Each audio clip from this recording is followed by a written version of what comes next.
कि उस समय राजा रानी अपने बेटे को चीर करके खड़े हो जाते हैं और देखते क्या है कि साधु सेम देम रह जाते हैं। बताया कि श्री कृष्ण भगवान भी सेम देम रह गए और सोचते अपने मन में है कि इसने क्या कर दिया। प्रेमियों, एक बात के माध्यम से राजा मोर ध्वज पर रहा नहीं जाता। बेटे की आग, बेटे की मोह ममता उनको चूट चूट कर खा रही थी। प्रेमियों, किस प्रकार से साधुओं से एक बात के माध्यम से क्या कहते हैं, वाला आइए सुनिए।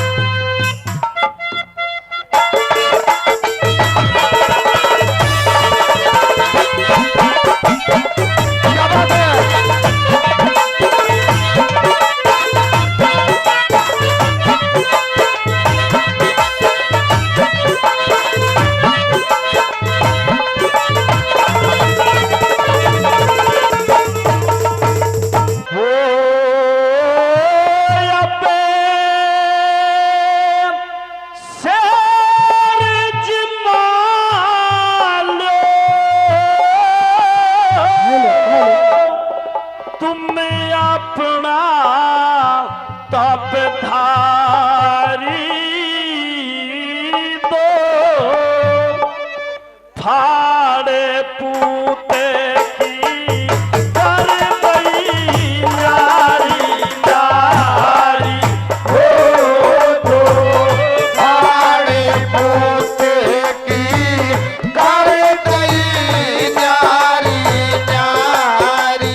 समझाते हुए साधुओं से दूसरी बात में क्या कहते बोला,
ख्याल पड़ा हुआ है, इधर तो मेरा बेटा छिड़ा हुआ पड़ा हुआ है, उधर आपका ख्याल पता नहीं कहां पर पड़ा हुआ। प्रेमियों, किस प्रकार से तीसरी कली के माध्यम से के लिख दिया।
मेरे बेटे की फाड़ मैंने बना दी है आपकी शर्त के मुताबिक, लेकिन प्रेमियों बताया कि ये मेरा लाल है, मेरा इकलौता लाल है, आपने इसको चिरवा दिया, लेकिन आपका ख्याल इस बच्चे पर नहीं गया। प्रेमियों, किस प्रकार से लास्ट कली में मोरध्वज कहता है कि मेरा कोई दोस्त को बता दो, किस प्रकार से क्या कहते हैं, मला कैसे बता दो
पाले सिंह